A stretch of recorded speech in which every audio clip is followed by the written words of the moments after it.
कि हम कर्म करते हैं, काम करता हूं कोई भी काम, तो ये काम करने वाला कौन है?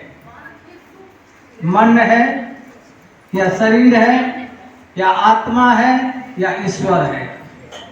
ये प्रश्न है कि कर्म करने वाला कर्ता कौन? जो भी कर्म होता है उसका कर्ता कौन है?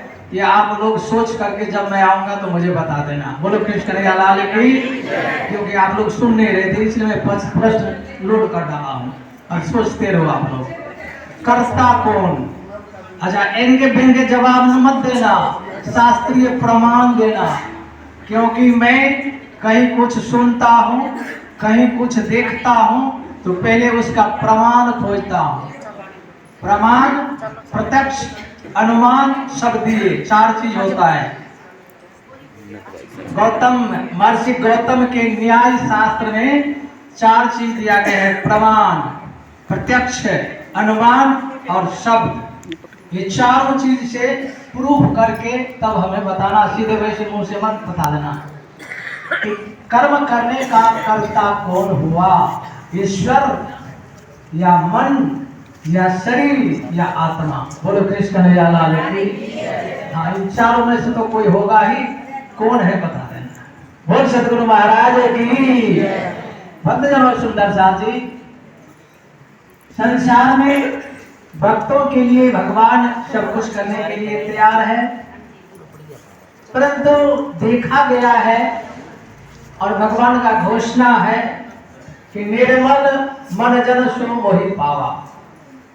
जो निष्कपट होते हैं वो विश्वास बहुत जल्दी कर लेता है, और जो कपटी होता है उसके खोपड़ी में ढेर सारे अटरम पटरम भरा रहता है, तो वो जल्दी विश्वास नहीं करता है। फिर प्रश्न पर प्रश्न, प्रश्न पर प्रश्न करता रहेगा, आंसर जाके कुछ नहीं मिलता है।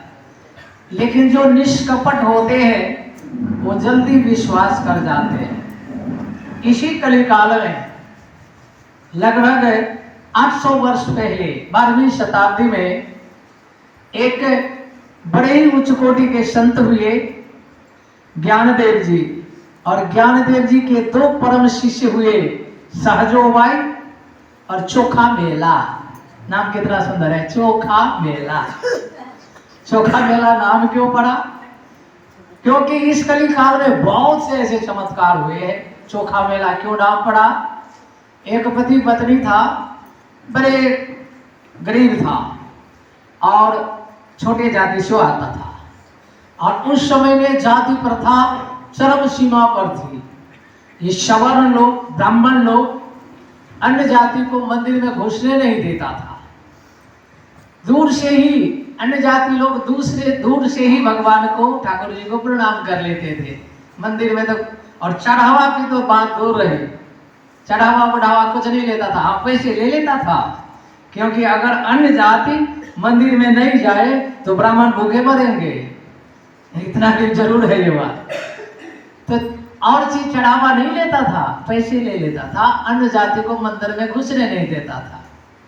तो पंढरपुर में एक पति पत्नी दोनों मंदिर के दर्शन करके, ठाकुर जी तो अंदर में, मंदिर के दर्शन करने के लिए जा रहे थे, तो मन में आया कि बाहर से ही ठाकुर जी को भोग लगा, प्रणाम कर लूंगा और भोग रख दूंगा।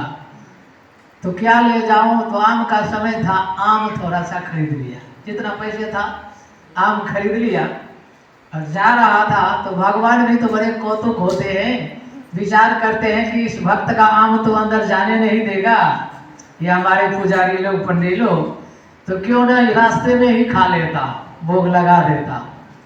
तो भगवान एक भिखारी के रूप बना करके, साधु के रूप बना करके पहुंच गए और कहने लगे, भक्त मुझे बहुत भूख लगी है, मुझे कुछ खिला दो। पति पत्नी बड़े श्रद्धालु थे, उन्होंने विचार किया आम तो बहुत है, तो 2-4 महात्मा को खिला ही देता हूँ। तो महात्मा को आम खिलाने लगे।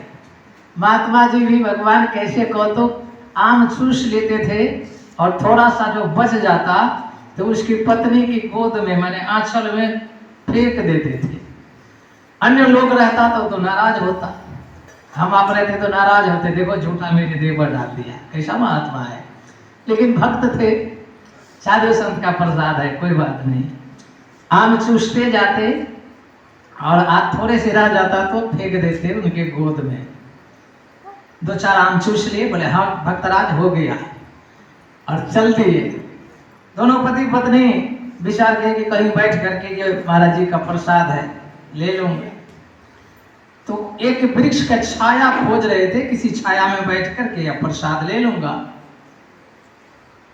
थोड़े दिन के बाद में उस बेचारी को आंचल भारी सी लगी।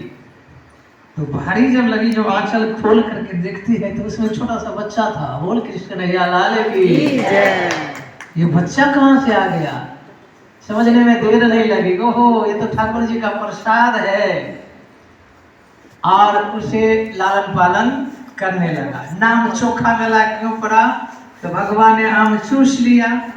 और महाराष्ट्रीय भाषा में फेंकना का मतलब होता है मेलना, माने आम चूस करके मेल देते थे, इसलिए उनका नाम पड़ गया चोखा मेला।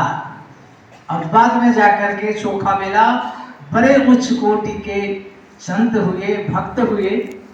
कथा लंबी चौड़ी है, गुरुजी महाराज से हमें श्रवण करना है, सेवा पूजा। कभी समय मिलेगा तो भक्तवाल में से चोखा मेला की भक्ति की कथा सुनाऊंगा। बोलो कृष्ण कन्हैया लाल की।